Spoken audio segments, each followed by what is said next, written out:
The person that keeps it going and watches them while we're not up there, to follow through, to carry it through the halls of Congress, to walk it through the various offices.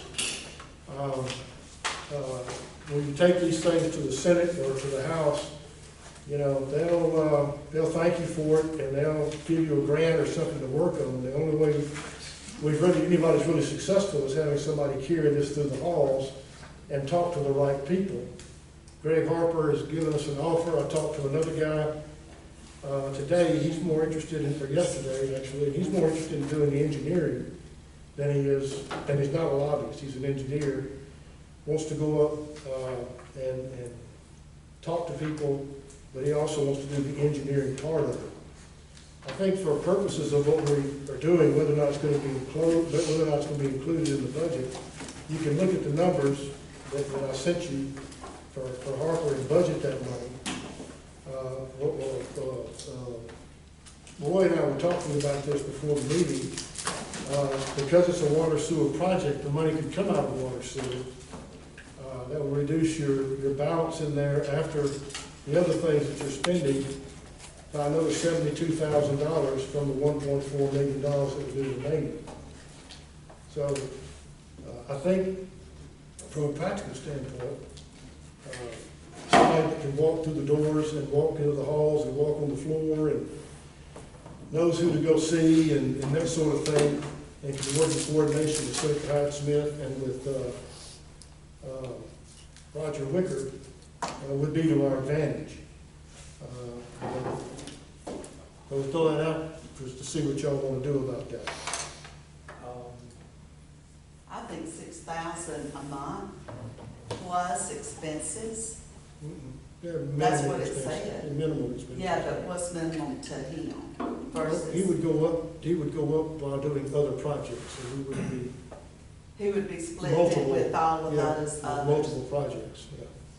So he'll be speaking on, he'll go to Cindy Hyde-Smith and speak on our behalf, then bring up all the other businesses and. No, he'll go to Cindy Hyde-Smith, and then once they get whatever they need from the Senate offices, then they go to the various other offices outside of Hyde-Smith's office, which may not have anything to do with the other people that he represents. Is it something that has to be a year-long contract? I mean, we have to budget for a whole year, but is it possible we could retain him for 6 months or something like that, as opposed to?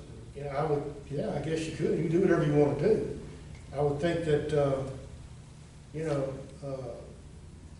I don't know how long it takes to do these things. I've never been involved much with Gucci go upstairs, as they call it. But I think that if you want to give it a fair chance, you need to determine a time limit that gives him a fair chance to do things. $97 million is a lot of money to come up with. I mean, we're not asking for $2 million for a water sewer project. So.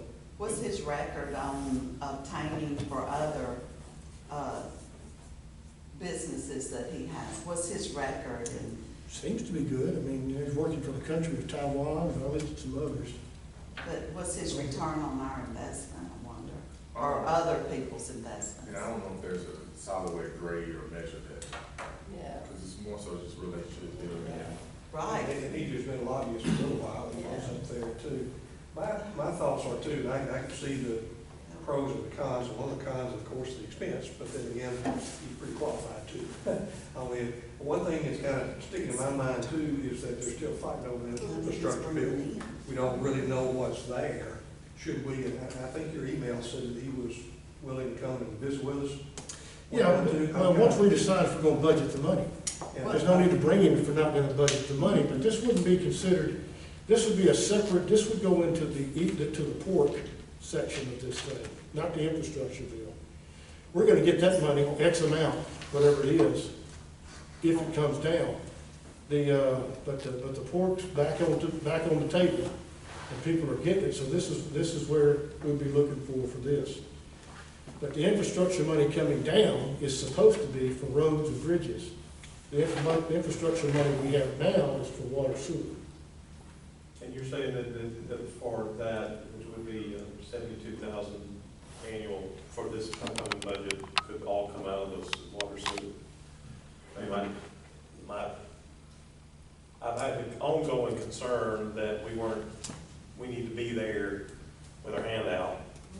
it's coming, and we need to, so, But why can't we talk to, like, before we decide? I mean, I don't see any problem in talking. Because you have to have a budget to decide. I mean, I'm not gonna bring somebody in if we're undecided we're gonna do it. I mean, if we bring him in and then you decide you don't wanna do it, then you don't do it. If we do it, I would wanna bring more than just one person in to make sure that we got a fair shake in the deal. What do you mean, more than one lobbyist? We would also need to bid it out anyway, so we'd have to get more Yeah. and more people. Yeah. So I mean, you know, it's just not, I don't, yeah, it's not considered a personal service contract. is it? The only exemptions under that, I think, are accountant, auditor, attorney, utility rate expert. Seems like there's one more I'm missing somewhere, engineering, I think, under that, but. So, Well, it's in the water sewer fund, we could pull it out anytime, I don't know, we would have to designate it there, it's there, and we could always amend the budget to pull it out of it at that time. But I disagree, we can't see the return on investment. I mean, there's relationships, I've been in medical sales, I can build a lot of relationships, but if I don't pull that sale in or I don't get that account, then they could care less, and I hope we would not care less, but we would go, okay, we spent $72,000 this past year, looking at it next year, and what have we gotten? We didn't get a little, but just a little piece here and there, which probably adds up more than his salary, but, I mean, I think we maybe get him, or whomever we decide, if we're having to bid it out. We could do a 1-year chance and just see what we get from it, I don't know. Going back to what Chip said a minute ago, I agree with you, Chip. I mean, I've been saying we needed to have some presence in DC for a long time. And, you know, the times I've been up there and have been visiting with our congressional delegation, I have seen everybody from George Flax, the mayor of Vicksburg, to Mark Kingdom, the president of Mississippi State, up there with delegations, you know, lobbying on behalf of their institutions. So I do think it's needed. I don't know how the $6,000 a month, you know, compares to other lobbyists, and I don't know anything about Greg's lobbying skills either. So it probably would be good to have some bids from several different people just to compare what they offer and their price. I remember in the news, there were some municipalities and counties and stuff, some have state lobbyists, and some have, you know, congressional lobbyists too. And I don't remember, you know, some thought it was a good idea, some thought, you know, I don't know, again, what the return on investment was on it. I was thinking there were some people that did some of these things, and I don't really know, you know, who all was doing state or federal lobbyists, and again, whether the. well, I talked to one of our ex-senators, and he said he would do it for $20,000 a month, and that's been a couple of years ago. But that was his going rate. And so that's why I thought the 6 sounded pretty good, but we could certainly, you know, we have to bid it. Yeah. So that would give you a fair idea and a chance to interview each one to your satisfaction, to know that it's going to be, you know, that you're getting what you want. But I do think it's important to have a presence, especially this is a unique situation. It's not something that happens every day or that we would have to continue, but I think it's important that we have somebody up there that's got their hand out for us. So, It's gonna be a lot of money. yeah, I'd be in favor of going forward with. So let's go forward with it, just put it in there, and we'll go forward with it, and if it doesn't, if we go to bids and you're uncomfortable with it, it just goes away. And that way, we can gather another couple of people. It would have to be an outright bid, it wouldn't be get two bids and going forward, it'd be an outright bid, RFP. because it's over 50,000. Who bids it out? How does that process We go? will. I mean, but is there a certain person that does that? Just walk me through it. Also, we would write up requirements, and we put it out there, and In the paper or, okay, then any lobbyist or anyone in the lobbying trade that was interested would be eligible to come in and talk to us about it and go from there. okay. And normally, the people that lobby on the state level, unless it's a big firm, they're not gonna be the ones that lobby on the federal level. That's usually different people that do that, unless, you know, it is a big firm that does both. But a lot of times they do one or the other. I think on the state level, we got pretty good representatives that can take care of us there with Speaker Gunn. Mhm. So anything we need on the state level, it's just a question of talking to him. Mhm. James just Googled while we were looking, he had about a dozen cities that had state lobbyists and he found the Yes. names and announced their shifting and stuff too. What about federal? You Google the federal, found them, yeah. This is an article I read, I remember reading about a year ago. It has Jackson at the most pays $110,000 for their lobbyists, Madison pays 12. So in between 12 and 110,000 is what the city. For state level, For, Not, this is the That's a state level. big range there. yes, it is. Well, and that's probably, you know, like a one-man shop versus a clay firm It's per or year some also. other big firm. yeah. You got a number? May I say something? Sure. No offense to anybody here. Jackson's, that number is actually split, one guy handling both the federal and the state. So, just not, Still no more than offense. 6,000. Yeah, it is. And MML has a rep for us, a lobbyist, and Yes, so, yes, we do. Okay. The only other thing I have, I sent y'all the stuff on the paving, you understand about what happened at Trailwood on there, just to make sure that we are doing it the right thing, so we reverse the order there.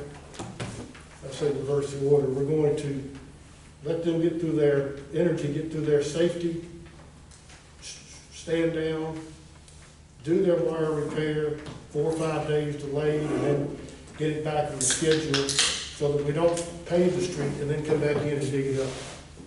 So that makes sense, logical anyway.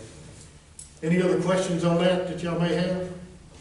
so will the electricity, that wiring affect the residents there Yeah, for a day, for a day? Okay. and that'll be announced.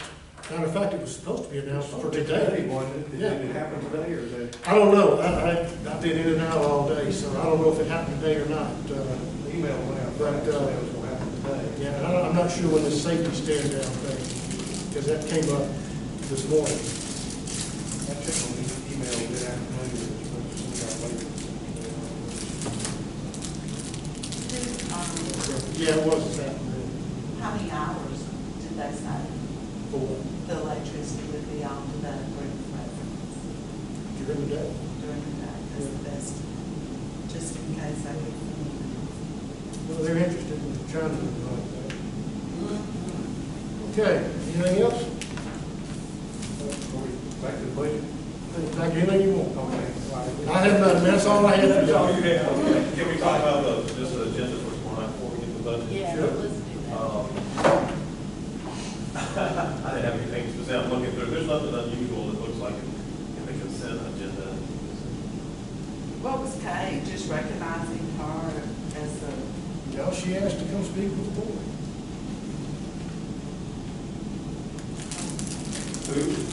Kay, Something recognition. Oh.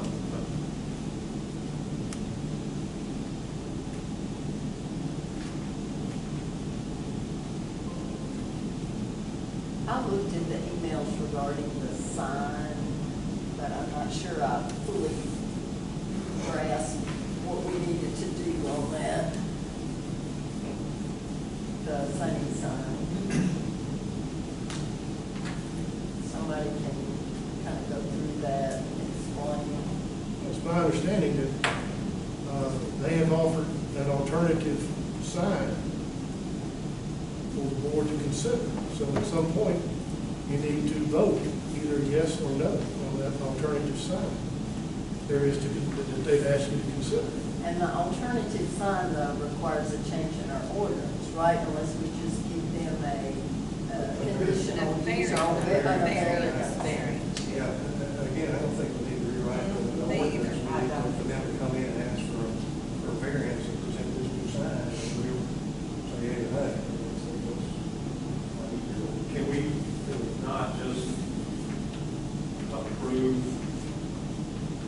something that they request. I mean, I think it's a discussion that last time we were talking about doing a base with the tight materials and the height of what we previously have, particularly on Highway 80. And the rest of it would be a pole to go to the height already approved under the variance. And then, I mean, can we just tell them that's what we will approve and approve that for them as variance, as opposed to them having to come back and us go back, or is that not procedural? Whatever you tell them tomorrow night, you just pass the motion to have a variance for the sign that they presented. That is that the one with the wood in it to match their building, is that the One with the one? long, the higher pole. Yeah, and One the I showed you. base was brick with the wood in it Oh, to no, match As long their as the building. base is the same height It's a shorter base. as the other bases that we have along in the city, then I'm okay with that, but I don't know if that's true. I don't know that that's It's true. like you said, Well, Roy's they back there.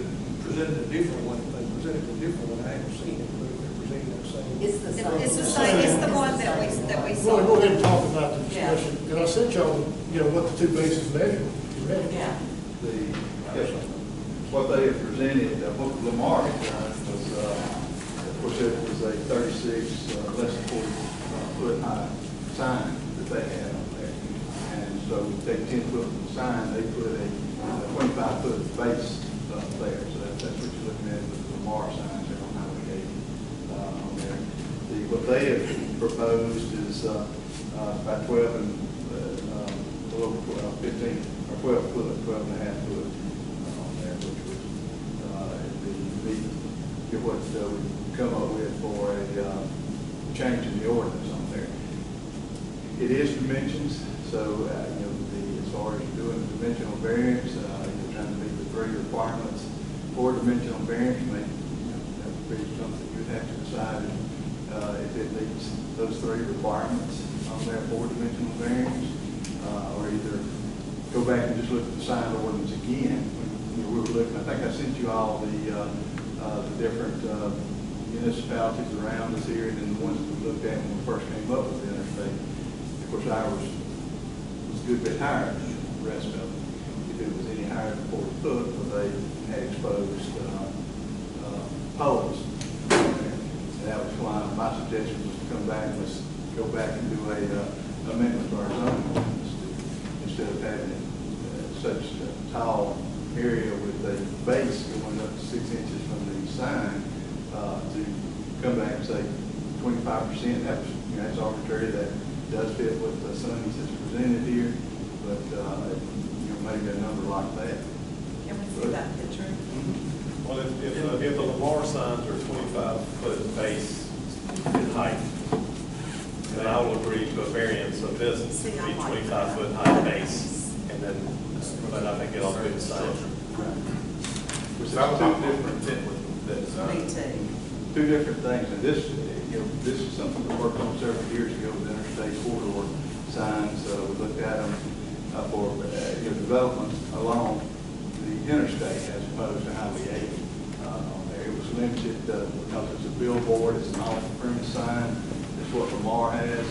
These are all on-premise signs. They're on the same location as the business on there, and the intent, of course, is to be seen from the interstate. Okay. And again, their originally proposed sign did not have a base this high as the expired base one on Highway 80. We kind of talked about making that the level of base. And then I mentioned that the sign, federal type thing on there, whether that should stay or go or something.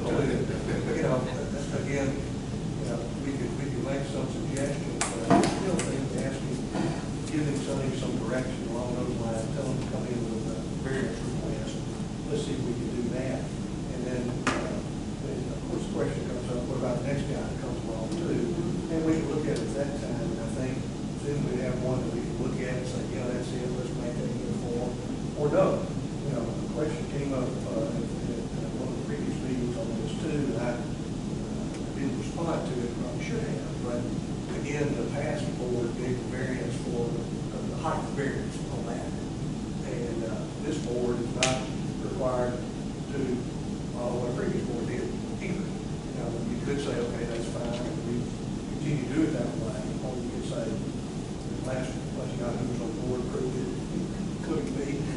let's don't do it again, you know, all this, so, yeah, we've got that flexibility. I think we go ahead and take care of Sunny, we come in with variance, and then let's kind of see how things go. Well, this base is 25 feet, 25 feet, 5 inches. That, I mean, that's what the base is, and what they're asking. The little sign itself is 5 feet, 5 inches. The middle part is just shy of 10 feet, and then the base is 5 feet. So I think that this, the way it is not, you know, even if we use this to create, you know, what's acceptable along that area, since this is the first sign, I mean, we can use this and, you know, have the other ones mimic this in some way. So I think it's, I don't think we can go back and undo. I think that's what everybody's saying. Do you think it should be 25 feet or 40 feet is the question? What, the total? 25 will be matching. No, I don't what's on think our it bid. should be higher than what is here, because this looks proportional to, I mean, it looks good. So what's here is 25.5? It's 25.5. A little over 20, yeah. It's 25.5? Yeah, this is 5, this is 10, and this is 5, so it's, or 25.3. It's just the height, the total height is what I do not like. You mean the If 60? we start, But we can't go, I don't think we can go back and undo we that. can't, I don't think we should either. But I think from now on out, we don't want a whole handstand full of. It's how many? It looks like 20 foot to me. Well, I thought that's what it was. Look, That's what I was this is 5 thinking. feet, this is 9 feet, 7 inches, this is 5 feet, 5 inches. What's 25.5 to the top of that? To the top of this, right here. Including forward. Including that. 5, 10, and 5, is that what you said? 20, it's 20, 20 20 feet. 20? 20 feet. I can't read numbers in Yeah. that. 20 feet, 5 inches, it needs to be 25 feet. And it's 17 feet at the base, and then it narrows. Letterbox. Okay, and the letterbox, Roy, I'm just telling you, I've never seen one that, in a year that looks nice. And then, you know, I don't like them. And Most of it is digital. yes, and they put up letters and they lose the letters and you put a red one instead of a black. I just don't like them. And I think they look bad and you know, unless they're just gotta have one for some unknown reason, Well, all restaurants looks like, appears to be, they have to have them to advertise their specials of the month or the summer or whatever. Should we do a digital like someone said? Let's do that. Yeah, they do. they do. Who? Chick-fil-A does. Oh, Yeah. They have a letterboard? yeah, Yes. all of them do. I don't know one restaurant that does not. Huh? Like a fast food or a Froghead does. They all do. All do. I'm gonna look at them. You know. I know Chick-fil-A because they always do such a good job. Right, so to be clear, where we are right now, so, 25 feet, you can make a variance with that recommendation tomorrow night. If you so choose, is that agreeable? Is that everybody on that, on line with that? I think I think so. Chip's gonna ride around and get it all done. I'm gonna educate myself on letterboards. But they have not requested a variance, though. And all we got is to approve the sign ordinance. Yeah. You can make a request for variance. Yeah. And then we submit it to do it, so I think we need to recommend that to them, and ask them to do it, and bring it up at the first meeting in September. If you got some good guidelines, then But of course, we start the variance procedure, we'll need to go with the publication. Yeah, because We what's just got on down the to agenda get- now is to. I'm sure they could have created by that point, with their construction, that would still be their schedule. What's he I saying? think they need to go through that process, tomorrow night. We'll give out a variance request. So, I mean, can we add it if they really want to present it? Because they were aggravated at us for not doing it, and so now, Well, I don't think we can worry about that. I think it's more important to get it right. yeah. And what's on the agenda is to, change the ordinance, which we don't want to do. Yes. All right, we got that one behind us, what else? Okay, on page, my computer doesn't page it, I don't know. Anyway, after the planning and zoning minutes, the vote cast on item number, it doesn't have a number, to approve the donation for, Department of Therapeutic Recreation, it has a list of the old aldermans. I'm under, on the, detailed You're agenda. talking about on the, you're talking about the agenda fact sheet has the old? Yes. Yeah. They just haven't changed, they probably didn't catch it. So. Okay. But that's just that doesn't have anything to do when you vote and all, it'll be. It'll be us. Correct. It'll be corrected Yeah, then. that's kind of what that is, kind of a title page to kind of separate all the items, so when you're, going through, Okay. when you're going through there, you'll see where the break is. The other question I had was WGK, there was, an invoice on boundary surveying services related to location of historic marker. It was, I don't know what historic marker. Blue sign. Right. The blue No, sign. Clint Wright. No, wait, it was the, Jefferson and Vernon Street. yeah, that's a Clint Wright one. Okay, The issue there is that there's Not private mine. property, there's city property, there's railroad property, And that's a structure property. yeah, and that just, it all merges into there, and we're trying to get that square that is ours to make sure that we don't run into any issues. okay. We think we're right on where we put it, although the railroad company hooked it with a trailer one time, a couple of young, teenage couple backed into it with a pickup truck and knocked it over. But other than that, so we're gonna make sure, and to prevent that from happening in the future, we're gonna start reinforcing around the poles with some of the galvanized fence posts that we're taking down at Robinson Park and at Kids